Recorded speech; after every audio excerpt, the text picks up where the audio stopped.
साबिक सफीर जमील अहमद हमारे साथ इस वक्त मौजूद हैं। सर बहुत शुक्रिया आपके वक्त का। ये बड़े हौलनाक मंसूबे हैं जो कि नाकाम हुए भारत की जानिब, तो कितना शर्मनाक है ये, कितना जरूरी है कि भारत को कटहरे में खड़ा किया जाए जो कि दूसरों की सरजमीन पर दहशत गर्दाना कार्रवाइयों में मुलव्वस है। ये बिल्कुल सही है, उसको कटहरे में भी तो खड़ा करना चाहिए और साथ में हमें वो पूरी स्ट्रेटेजी बनानी चाहिए कि भारत के मजमूम इरादों का इस पूरी कौम को और इस पूरे मुल्क को पता है।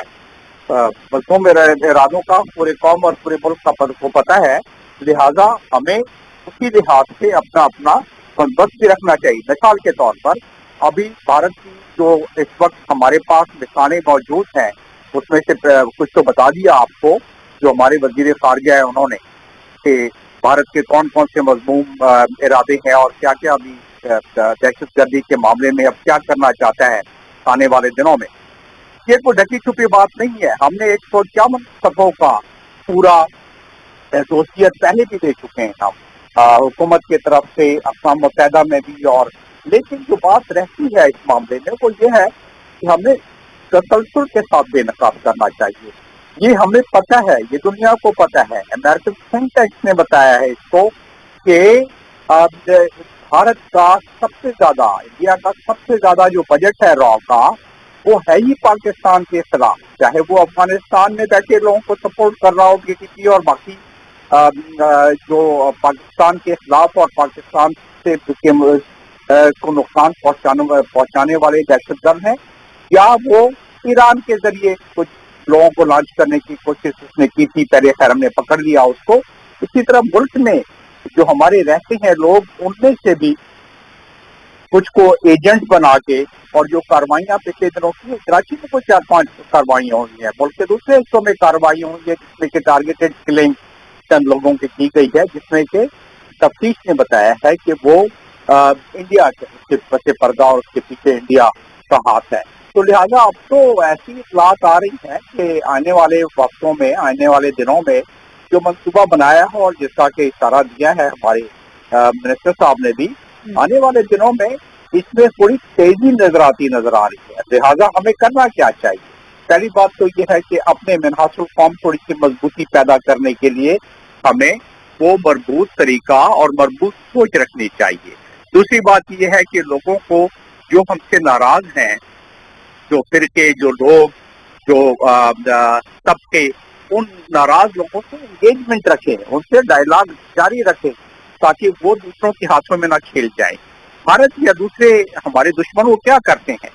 जो लोग हम हमारे खिलाफ हैं, जो लोग हमसे जो चाहते हैं कि हमें नुकसान पहुंचे, यानी पाकिस्तान को नुकसान पहुंचे, तो वो उनको अपना पैरोकार बना के और उन्हें इस्तेमाल करते हैं उनके इंफॉर्मेशन गिविंग के लिए, उनको इस्तेमाल करके दहशतगर्दी के प्रोग्राम करवाने के लिए। और अब तो मेरा ख्याल है कि हमें इस बात पर थोड़ा सा कितना तशवीशनाक है लोकल्स का रिक्रूट होना खुसूसी तौर पर, तो उसको केटर करने के लिए क्या कर सकती है फिर अब स्टेट?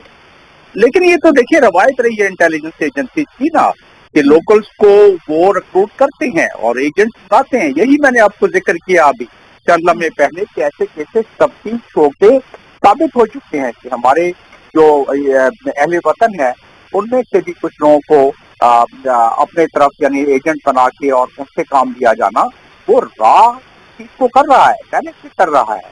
तो उसमें करना ये होना ये चाहिए कि हमारे जो इदारे, हमारी जो इंटेलिजेंस एजेंसी है, हमारे जो अहले वतन है, उनकी नजरें इतनी होनी चाहिए कि वो गवर्नमेंट के इस मामले में आंख और कान बने। मोहल्ले में, गली में, कुचों में मशकूक लोग आते हैं तो उनकी कोई इत्तला दे। यहाँ तो बिल्कुल ही खामोशी हो जाती है, राब्ते पुलिस के भी इतने नहीं है कम्युनिटी के साथ, तो लिहाजा जिसकी वजह से वो इंफॉर्मेशन भी पूरी नहीं मिलती है। और दूसरा ये है कि आजकल सोफिस्टिकेशन इतनी आ गई है कि उस सोफिस्टिकेशन की वजह से खामोशी में ये सारी दहशतगर्दी की कार्रवाइयां और टारगेट किलिंग वगैरह हो जाती हैं। तो हमें अपने नेटवर्क को इसके तोड़ के लिए अपने नेटवर्क को मजबूत करना पड़ेगा और अपने कौम को हमने अपने साथ मिला के कॉन्फिडेंस में रख के अपने आंख और कान हमने अपनी कौम को बनाना होगा, तब जाके इस मामलात को किसी लिहाज से हम कंट्रोल कर सकेंगे और दुनिया अक़वाम को हमें जिस तरह हमने 151 डोजियर दे के भूल गए, हमें चाहिए कि उस डोजियर को देने के बाद दुनिया अवाम को सबूत के साथ साबित करें। हमारे पास सारे यही बात मैं आपसे पूछना चाह रही हूँ जमील साहब, इस पर रोशनी डाली का, क्योंकि आज बड़े सबूत पेश किए गए हैं। दफ्तर खारजा की जानिब से ये बताया गया कि किस तरह से कम्युनिकेशन चैनल्स के थ्रू एविडेंस मिला है, फिर बैंकिंग चैनल्स के थ्रू ट्रांजैक्शन का एविडेंस मिला है, योगेश और अशोक के नाम बताए जा रहे हैं। तो इन सबूतों के जरिए अच्छा केस बिल्ड किया जा सकता है। क्या आलमी अदालत जाना चाहिए पाकिस्तान को? बिल्कुल जाना चाहिए। देखें, इसमें अक़वाम मुत्तहिदा के चार्टर के मुताबिक अगर कोई मुल्क किसी दूसरे मुल्क के खिलाफ इस किस्म की हरकत करता है, जिस तरह के अभी प्राइम मिनिस्टर साहब ने बताया, तो ऐसी सूरत में वो अक़वाम मुत्तहिदा के चार्टर की खिलाफ वर्जी करता है। और अक़वाम मुत्तहिदा के चार्टर के खिलाफ वर्जी करने पर बिल्कुल जो कोर्सेज, जो फोरम्स अवेलेबल हैं, वो बिल्कुल इंटरनेशनल कोर्ट ऑफ जस्टिस है, जिसके कि भारत भी सिग्नेटरी है इंडिया, और हम भी सिग्नेटरी हैं जिसके। इसी तरीके से जनरल असेंबली में रेजोल्यूशन पेश की जा सकती है। और सबसे बड़ी बात यह है कि हमें दुनिया के बाकी ममालिक हैं उनके कैपिटल्स में इस चीज को पावर कराना चाहिए। इससे बरक्स अगर देखा जाए, अगर तो हमने तो 151 का पहले भी डोजियर दिया और अभी भी ये सबूत पेश किए जा रहे हैं आज, लेकिन इसको तसलसल के साथ हमें जब तक कि हम इसकी प्रचार नहीं करेंगे, और इसके 3 तरीके हैं इसकी प्रचार करने के। पहला तरीका ये है कि लीगल डिप्लोमेसी, जो मैंने अभी आपको बताई कि इंटरनेशनल कोर्ट हो गया, जिसमें जनरल असेंबली हो गई, जिसमें सिक्योरिटी काउंसिल हो गया, कर उसमें वीटो हो जाता है।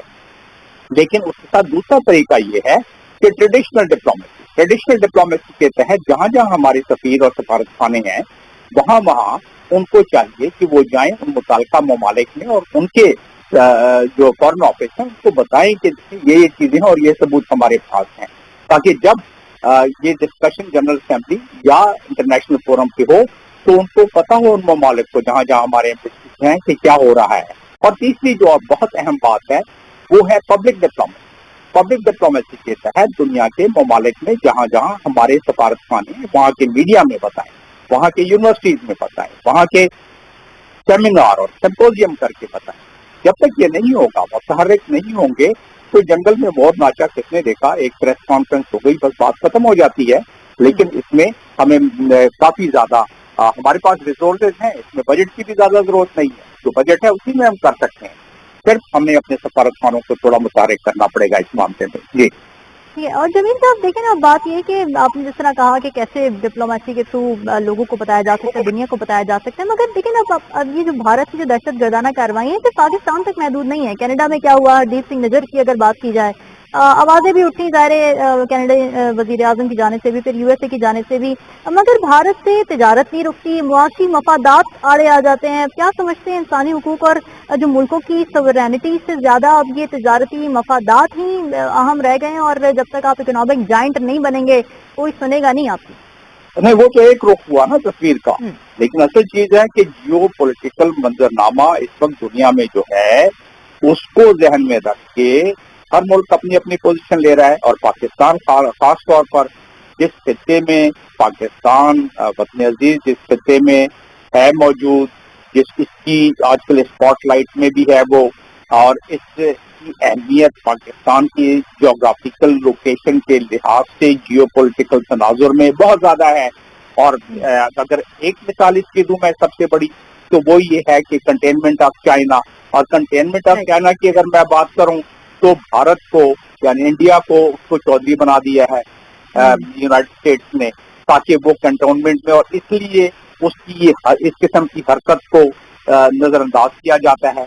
ज्यादा दूर जाने की जरूरत नहीं है। अभी तो अब तो पहले की बात है कि अमेरिका ने खुद अपने कमीशन, जो उनका कमीशन है रिलीजियस फ्रीडम का, उसमें उन्होंने कहा कि इंडिया में काफी माइनॉरिटीज को मार्जिनलाइज किया जा रहा है। लेकिन जब एक्शन लेने की बात आई तो उन्होंने पाकिस्तान का नाम दे दिया, इंडिया का नाम निकाल दिया। ये जियोपॉलिटिकल मफादात की वजह से ऐसी चीजें होती हैं। तो लिहाजा हमें करना क्या चाहिए कि हमें जब दुनिया या अक़वाम को, जो मैंने आपको 3 तरीकाकार आपके नाज़रीन के लिए बताया, पहला तरीका ये है ट्रेडिशनल, और दूसरा तरीका ये है पब्लिक, और तीसरा तरीका ये है लीगल डिप्लोमेसी, तो उसके तहत हमें मुतारिक होना पड़ेगा अपने हमारे सफारत खानों से और सफीरों से। हमें वीकली बेसिस पे, मंथली बेसिस पर रिपोर्ट लेनी पड़ेगी کہ انہوں نے کیا کیا اب ایفرٹ کی. دیکھیں ڈپلومیسی نام ہے کنٹینیوٹی اور کنسسٹنسی کا. جب تک یہ جو ہم نے 151 کا ڈوسیئر دیا تھا آج سے 4 برس پہلے, تو اس کے بعد اس پہ خاموشی ہو گئی. اسی طریقے سے جب ہیومن رائٹس کمیشن نے پورا ایک بہت بڑا اپنی پریس کانفرنس کر کے ہیومن رائٹس کمشنر نے جب پوری دنیا کو بتایا کہ کشمیر میں بھارت کیا کر رہا ہے اور کس قسم کی اٹراسٹیز ہو رہی ہے, اور اس کے بعد ان آنسوؤں اور سسکیوں کے ساتھ کمشنر جو تھا اس کا ہیومن رائٹس کاؤنسل کا, اس نے یہ رپورٹ پیش کی پورے دنیا کو. That was the best chance. We could have really exploited that and we could have cited those evidence. جو ایویڈنس ہم سائٹ کر رہے ہیں وہ تو چلیں ٹھیک ہے, اس پہ انڈیا یہ کہہ سکتا ہے کہ پاکستان کے باعث ہے, لیکن جو اس سے پہلے تھنک ٹینکس نے انڈیا کے خلاف دی ہیں, جو ریلیجیس فریڈم نے بتایا ہوا ہے, جو انٹرنیشنل ہمارے human rights council of commission ہے اس نے بتایا ہوا ہے, ان کو بھی سامنے رکھ کے اور ان کو بھی مثال کے طور پر اس کو پیش کیا جانا چاہیے, مثال بنا کے کہ دیکھیں یہ انٹرنیشنل اداروں نے بات کی ہے اور یہ اب ہم پاکستان ثبوت دے رہا ہے. اس کو ذرا ملا کے اور اس کو ان کے ساتھ ملا کے آپ ذرا اس کو چیک کریں کہ انڈیا کیا کر رہا ہے. ٹھیک ہے, یہ میں نے ابھی آپ کو بتایا کہ انڈیا کی جیو پولیٹیکل تناظر میں امریکہ اور اس کے الائز کی طرف سے زیادہ اہمیت بڑھ گئی ہے, جس کی وجہ سے انڈیا کے ناز نخرے اور انڈیا کی انٹرنیشنل قانون کی وائلیشن کو گزر کیا جا رہا ہے. تو یہ سلسلہ اپنی جگہ پر ہے, لیکن دنیا میں 193 ممالک ہیں جو وہ تو کم از کم ان کو اگر ہم سینٹیسائز کریں تو ایک سیکٹر تو بلٹ اپ ہوتا ہے, چاہے وہ تجارت کا ہو یا چاہے وہ انٹرنیشنل پالیٹکس کا ہو یا چاہے وہ انٹرنیشنل جیو پولیٹکس کا ہو. ان تمام چیزوں میں ہوتا ہے اور اس کے لیے جو میں نے طریقہ کار بتایا ان طریقہ کار کے مطابق یہ سلسلہ بڑھایا جاتا ہے. جمیل صاحب, لیکن ایک پرابلم یہ ہے کہ ظاہر آپ نے یونائٹڈ نیشنز کی بات کی, عالمی عدالت کی بات کی. یونائٹڈ نیشنز کی اگر بات کی جائے تو اس کے اندر پاکستان اور اگر پورے مسلم ممالک کو ملا کے بات کی جائے تو اس کا کنٹریبیوشن بڑا کم پروپورشن بنتا ہے. تو ویسٹرنائز زیادہ اس کو سمجھا جاتا ہے, ظاہر اس میں انفلوئنس زیادہ ویسٹ کا ہے. تو ظاہر جس کی ویسٹ کو حمایت حاصل ہوگی, جیسے کہ کنٹینمنٹ آف چائنا کی آپ نے بات کی, تو اس کے اندر ظاہر بھارت کی ان کو ضرورت ہے, یو ایس اے کو. تو پھر پاور گیم میں اوپر آنے کی بھی ظاہر پھر تو ضرورت ہے نا پاکستان کو, تاکہ ان کی بات سنی بھی جائے. اور وہ کیسے بڑی سمپل سی بات ہے کہ دیکھیں 5 جو ویٹو پاور ممالک ہیں ان کی تو بہرحال زیادہ سے ہوتی ہے, لیکن صرف سیکورٹی کاؤنسل ہی تو نہیں ہے نا دنیا میں. ٹھیک ہے, سیکورٹی کاؤنسل ایک امپلیمنٹنگ اتھارٹی ہے, آخر میں امپلیمنٹ کرانے کی سیکورٹی کاؤنسل کوئی اپنا چیپٹر 6 کے تحت اور چیپٹر 7 کے تحت ان کو ریزولوشن پاس کرنا پڑتا ہے. لیکن اس کے علاوہ بھی تو بہت سارے پلیٹ فارم ہیں, ریجنل آرگنائزیشن ہیں ہماری کافی ساری, اس کے علاوہ یورپین یونین ہے, اس کے علاوہ ہمارے ایچ سی او ہے, ای سی او ہے, اے یو ہے, یہ سارے آرگنائزیشن ہیں. ان کو ساتھ اگر ملا کے چلیں تو پریشر تو پڑے گا, اور پریشر پڑے گا. اب رہا سوال یو این او کا, تو یو این او کو سمجھنے کے لیے 2 باتوں کا سمجھنا بڑا ضروری ہے. ایک تو یہ ہے کہ یو این کا ایک کمپوننٹ جو ہے اس کا سیکریٹریٹ ہے, دوسرا کمپوننٹ اس کا ٹوٹل اس کا وہ پولیٹیکل ہے. پولیٹیکل اس لحاظ سے ہے دوسرا کمپوننٹ کہ وہ سیکورٹی کاؤنسل میں جب بات آ جاتی ہے تو وہاں جو ویٹو پاورز ملک ہیں ان کے جیو پولیٹیکل انٹرسٹ آ جاتے ہیں, اور جیو پولیٹیکل انٹرسٹ میں دیکھیں غزہ میں کیا ہو رہا ہے, کتنی بربریت ہو رہی ہے. جمیل صاحب, ہمیں بریگیڈیئر جنرل بابر علاؤدین صاحب بھی جوائن کر